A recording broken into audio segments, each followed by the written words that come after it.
Umesh Pal murder case में आरोपी शाइस्ता परवीन के मददगारों को लेकर बड़ा खुलासा हुआ है। एसटीएफ ने शाइस्ता की मदद करने वाले 7 वकीलों और उसे संरक्षण और आर्थिक मदद देने वाले 20 करीबियों के नाम को चिन्हित किए हैं। आपको बता दें, शाइस्ता पर पुलिस ने 50,000 का इनाम घोषित कर रखा है। उसके ऊपर 4 मुकदमे दर्ज हैं। शाइस्ता को गिरफ्तार करने के लिए एसटीएफ और प्रयागराज पुलिस सभी पर पैनी नजर बनाए हुए हैं। ये बड़ी खबर हम आपको बता रहे हैं इस वक्त की। शाइस्ता परवीन पर 50,000 का इनाम है, लेकिन शाइस्ता के मददगारों को चिन्हित कर लिया गया है। 7 पुलिस वाले और साथ ही साथ 7 वकील और साथ ही 20 मददगारों का खुलासा कर दिया गया है, जो आर्थिक तौर पर शाइस्ता की मदद कर रहे हैं। ये बात सामने आई है और चिन्हित कर लिया गया है इन सभी को कि ये कौन है और कौन शाइस्ता को आर्थिक तौर पर मदद कर रहा है। उमेश पाल हत्याकांड की मुख्य आरोपी शाइस्ता परवीन को मदद करने वाले 7 वकीलों और 20 उन लोगों को एसटीएफ ने अब चिन्हित कर लिया है, जिन्होंने न सिर्फ शाइस्ता को संरक्षण दिया बल्कि आर्थिक तौर पर भी मदद की है। एसटीएफ लगातार अभियान चला रही है, जिसमें एसटीएफ न सिर्फ अतीक और अशरफ के जो पूर्व करीबी थे, बल्कि शाइस्ता परवीन को कौन से लोग हेल्प कर रहे हैं उसको आर्थिक संरक्षण दे रहे हैं, उनको रडार पर ले रही है। जल्दी एसटीएफ इन 20 लोगों को उठाकर इनसे पूछताछ कर सकती है। इस मामले में ये बड़ा खुलासा हुआ है कि शाइस्ता परवीन प्रयागराज के किसी इलाके में छुपी हुई है और वकीलों की फौज के जरिए वो अतीक अहमद की जो संपत्ति है उसको अपने नाम कराना चाहती है। ऐसे में 7 वकील एसटीएफ की रडार पर आए हैं, जिन्होंने शाइस्ता परवीन की मदद की है।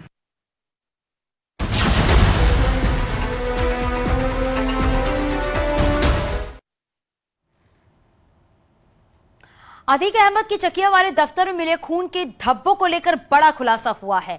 शुरुआती जांच में ये लगभग साफ हो गया है कि खून किसी इंसान का ही है। खून के सैंपल में इंसान के हीमोग्लोबिन होने की जानकारी मिली है।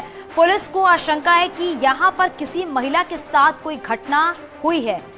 महिला पर या तो चाकू से हमला किया गया या फिर उसने खुदकुशी की कोशिश की है। पुलिस ने अतीक के दफ्तर में आसपास के 2 दर्जन से ज्यादा अस्पतालों और क्लिनिक में भी पड़ताल की है। आज शाम तक एफएसएल की जांच रिपोर्ट आएगी, जिसके बाद इस रहस्य से पूरी तरह से पर्दा उठ सकता है।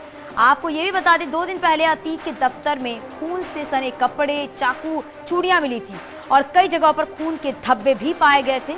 हालांकि इस दौरान कई ऐसे सवाल हैं जिसके जवाब भी जानना बेहद जरूरी है कि आखिरकार चकिया वाले दफ्तर में क्या हुआ था। के खंडर हो चुके चकिया वाले कार्यालय में 9 स्थानों पर मिले खून के धब्बे इंसानी खून के थे। सूत्रों की माने तो एफएसएल की रिपोर्ट में ये बात सामने आई है कि 9 स्थानों पर जो खून के धब्बे मिले थे उनमें हीमोग्लोबिन पाया गया है। सामने वो स्पॉट है जहां पर खून के धब्बे मिले थे। अब पुलिस आसपास के जो सभी मेडिकल्स हैं, यानी कि करबला के आसपास डॉक्टर्स के जो क्लिनिक, हॉस्पिटल हैं, वहां पर कई डॉक्टरों से ये पूछताछ कर रही है कि क्या कोई पेशेंट यहाँ पर आया था। पुलिस न सिर्फ प्रयागराज बल्कि आसपास के भी जो थाने हैं वहां पर चेक कर रही है कि क्या कोई रिपोर्ट दर्ज कराई गई थी। पुलिस सूत्रों की माने तो खून के सैंपल में इंसानी हीमोग्लोबिन की पुष्टि हुई है। इससे ये साफ हो गया कि इंसानी धब्बे खून के थे। हालांकि अगर पूरी रिपोर्ट की बात करें तो आज शाम तक एफएसएल की रिपोर्ट आएगी, लेकिन इंसानी हीमोग्लोबिन मिलना ब्लड में ये दिखाता है कि यहाँ पर जो भी घटना घटी वो किसी व्यक्ति से रिलेटेड थी।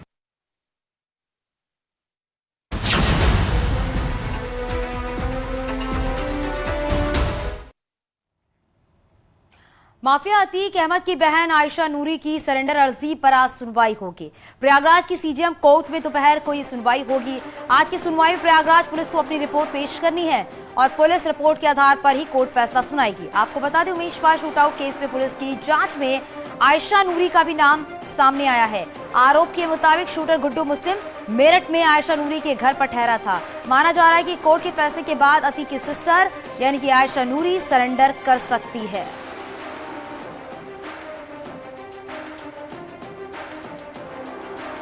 असद के रिश्तेदार दोस्तों से पूछताछ। आतिन से पुलिस की पूछताछ और साथ ही असद का एटीएम कार्ड इस्तेमाल किया गया था, ये बड़ी बात सामने आ रही है। उमेश मर्डर के दिन ये इस्तेमाल किया गया था। आतिन पर पुलिस को गुमराह करने का शक भी है। लखनऊ में असद के फ्लैट पर अतीन जो है वो रह रहा है और मर्डर की साजिश और फरार आरोपियों को लेकर पूछताछ की। देवरिया जेल कांड के आरोपी जफर उल्लाह का बेटा है आतिन। तो असद का एटीएम कार्ड इस्तेमाल किया गया था, ये बात सामने आ रही है। उमेश पाल मर्डर के दिन इसका इस्तेमाल किया गया था। आतिन पर पुलिस को गुमराह करने का शक भी है। लखनऊ में असद के फ्लैट पर रह रहा है आतिन।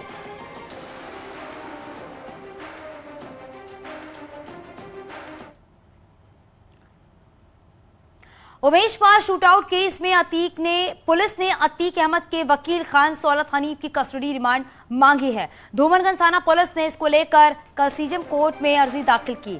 पुलिस ने कोर्ट से आरोपी खान सौलत हनीफ से पूछताछ की इजाजत मांगी।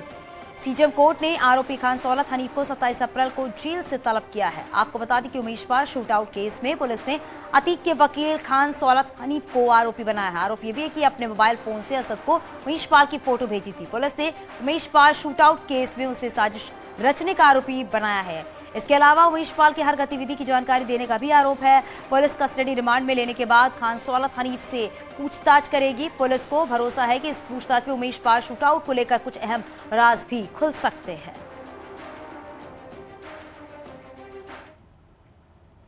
आगरा में घर की छत गिरने से बड़ा हादसा हुआ है। मलबे में दबने से 2 बच्चों की मौत हो गई है। मलबे में एक महिला और 2 बच्चे दबे हुए थे। तीनों को रेस्क्यू करके अस्पताल ले जाया गया है। डॉक्टरों ने दोनों बच्चे पुनीत और आयुष को मृत घोषित कर दिया है। घायल महिला का इलाज चल रहा है। हादसा थाना खेरागढ़ इलाके में बताया जा रहा है।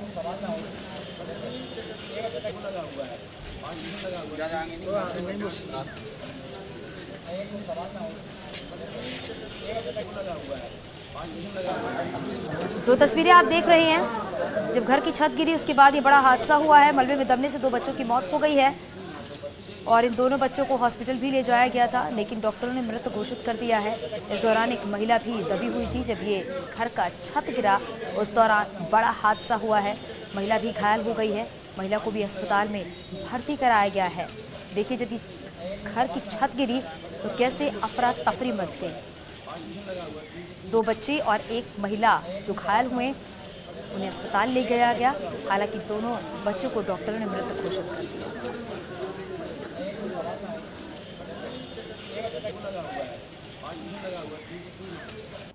तीनों लोग जो इसमें दब गए।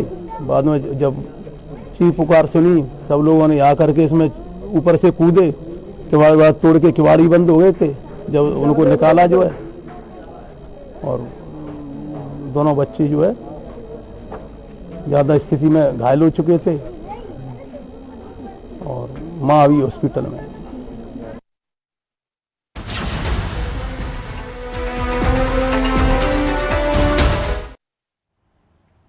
दिल्ली के जंतर मंतर पर महिला पहलवानों का धरना आज भी जारी है। पहलवानों ने धरना स्थल पर ही रात गुजारी है। सुबह धरना स्थल पर ही सभी पहलवान प्रैक्टिस करते हुए नजर आए। विनेश फोगाट, बजरंग पुनिया और साक्षी मलिक समेत देश के नामी पहलवान दूसरी बार कुश्ती महासंघ के अध्यक्ष के खिलाफ धरने पर बैठे हैं। पहलवानों ने साफ कर दिया है कि इस बार बातचीत से सुलह नहीं होगी और सरकार को एक्शन लेना होगा। उधर धरने को लेकर सुप्रीम कोर्ट ने दिल्ली पुलिस को नोटिस जारी किया है। सुप्रीम कोर्ट ने पुलिस से शुक्रवार तक जवाब मांगा है और इतना ही नहीं, सुप्रीम कोर्ट ने पहलवानों की शिकायत को सील कवर में बंद रखने का आदेश भी दिया है। सुप्रीम कोर्ट अब शुक्रवार को मामले की सुनवाई करेगा। आपको बता दें कि 7 महिला पहलवानों ने सुप्रीम कोर्ट में याचिका दाखिल की है, जिसमें ब्रिजभूषण शरण सिंह पर एफआईआर दर्ज करने की मांग की गई है।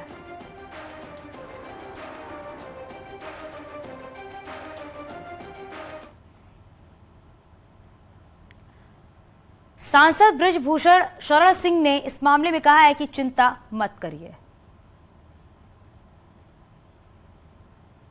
सांसद जी, पहलवान फिर लगे हैं आपके खिलाफ। साथ इस समय ब्रिजभूषण जी, ब्रिजभूषण जी, आज सांसद जी, पहलवान फिर लगे हैं आपके खिलाफ। साथ इस समय ब्रिजभूषण जी, ब्रिजभूषण जी, आज